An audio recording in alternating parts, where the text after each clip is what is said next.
नमस्कार, प्रणाम आप सभी को। और आज पवन भाई का बहुत तगड़ा सॉन्ग रिकॉर्ड हुआ है जो आप सबको बहुत जल्द सुनने को मिलेगा। खतरनाक गाना है भैया, बहुत मजा आएगा। खतरनाक गाना है और जिला बलरामपुर का भैया, जिला बलरामपुर के ऊपर है। और जहाँ तक मुझे लग रहा है कि ऐसा गीत कुछ हटकर है और ऐसा गीत अभी तक नहीं आया है, तो आप लोग अपना प्यार आशीर्वाद जरूर दीजिएगा। बहुत जल्दी भैया आए जी।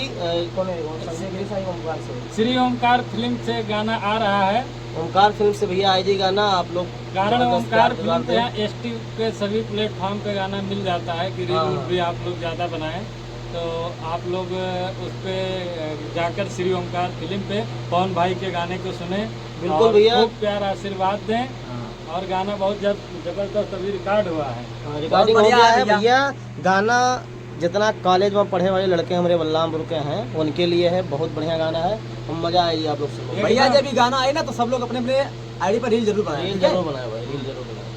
जय हो भैया।